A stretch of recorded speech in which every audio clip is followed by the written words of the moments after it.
When I see the situation global growth is in, I don't think we can afford to have a trade conflict, even if only on the specific issues of the aircraft industry in the United States and Europe.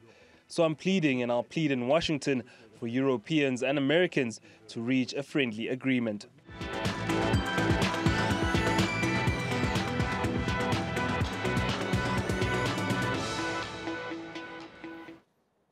Let's get more on this now with our editor-at-large, Craig Copetas, who joins us from Paris. Hi, Craig. So just as Donald Trump is looking to end his trade war with China, it's now threatening to launch another one with the EU. I mean, how seriously should the EU take this threat? Is it a genuine attempt to perhaps start a conflict with them, or just an empty gesture? Well, if you believe President Donald Trump's tweet of March 2nd of 2018, trade wars are good and easy to win. So the EU should be scared to death about this. But I'm afraid what they're getting into here is kind of a circular firing squad where they're all going to be shooting each other's companies in the head. This thing has been going on since 2004.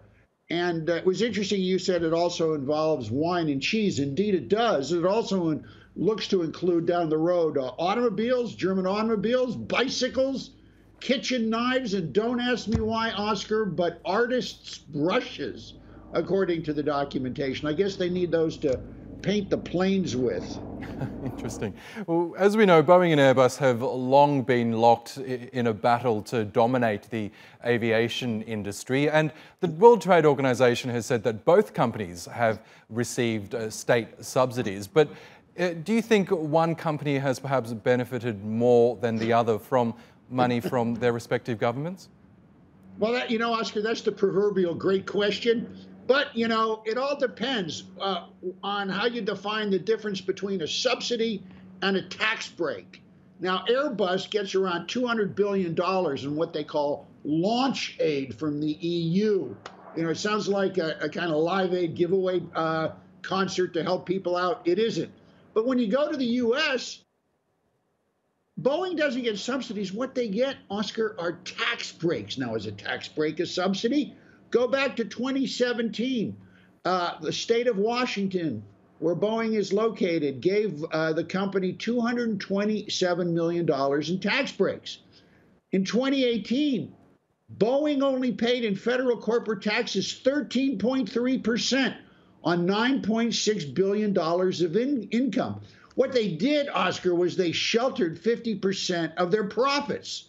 Now, let's stop back here for a moment. And I'm going to take you into weeds for 1 second, a little history. Remember how Donald Trump slashed the corporate federal tax from 21% or to 21% from 35%? Boeing, I'm going to repeat, was only paying 13.3% in taxes. So both Airbus and Boeing are feeding at the public trough. Interesting. We also know that Boeing has been under a lot of pressure recently after the global grounding of its 737 MAX aircraft in the wake of two deadly crashes involving that jet. I'm wondering, do you think that this is perhaps one way that Donald Trump is showing support for that company? Most certainly. He has a Boeing executive looking to install him as Secretary of Defense. Boeing is one of America's biggest employers, most important companies. It produces a really good product, and now they're in trouble, and Airbus is their main competition. So it's quite natural for the President of the United States, even if it is Donald Trump, to kind of support Boeing. It's just how he goes about doing it.